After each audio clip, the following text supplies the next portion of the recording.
Next है future value. Future value तो हमारा बहुत अच्छे से अलग से हो चुका है, पर यहाँ पे भी देख लो आप। देखो फ्यूचर वैल्यू में क्या लिखा है हमने, सबसे पहले परसेंटेज इंटरेस्ट रेट एनुअली लिखा है 10%, यानी कि B179 यानी कि 10% डिवाइड 12।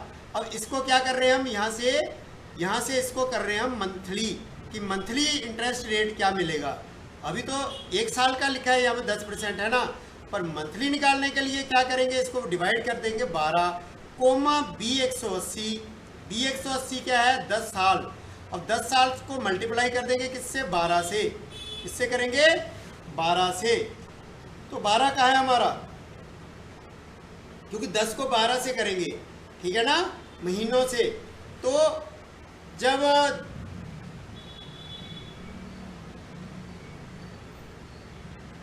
क्या करेंगे, 10 ईयर को 12 से मल्टीप्लाई करेंगे तो कितने हो जाएंगे, 120 मंथ हो जाएंगे, है ना।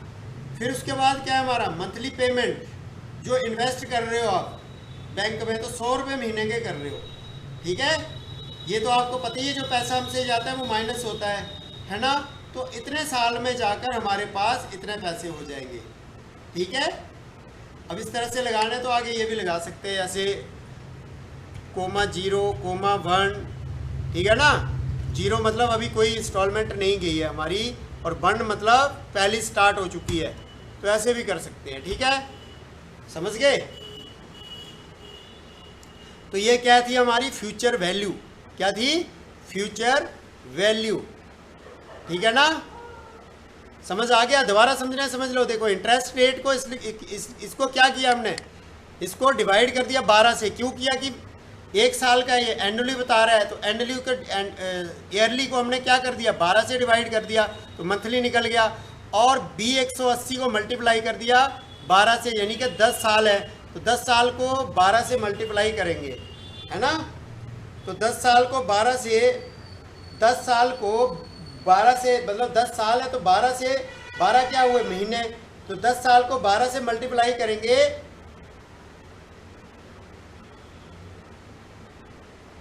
तो 120 महीने हो गए, सीधा सा हिसाब है। और B181 जो महीने का हर मंथली इन्वेस्ट कर रहे हैं 100 रुपये, वो है।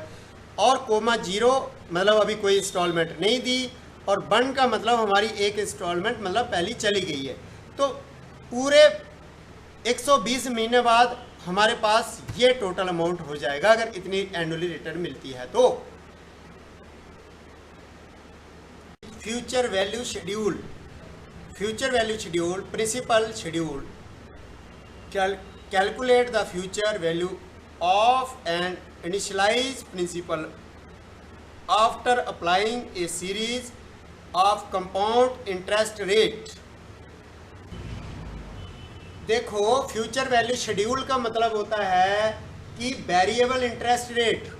वेरिएबल इंटरेस्ट रेट का मतलब होता है कि आपने सुना होगा आरबीआई क्या करता है, आरबीआई कभी रेट 4% कर देता है, आरबीआई कभी 5% रेट करता है, आरबीआई कभी 8% रेट कर देता है। 8% तो नहीं करता, खैर मैं बोल रहा हूँ, तो इस तरह से कर लेता है।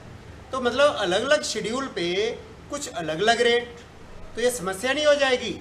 तो इसके लिए हमारे इन सब समस्या को दूर करने के लिए हमारे पास है एक फ्यूचर वैल्यू शेड्यूल। तो शुरुआत में उस इंसान ने मानो 1000 रुपये की इन्वेस्ट करी, फिर उसको एक बार 5% का एक साल ईयर 1 में उसको 5% रेट मिला, ईयर 2 में उसका 6% रेट मिला, और ईयर 3 में उसका 7% रेट मिला। तो उसका टोटल ब्याज जोड़कर, मूलधन के साथ ब्याज जोड़कर उसके 1190 रुपये हो गए। समझ गए बात।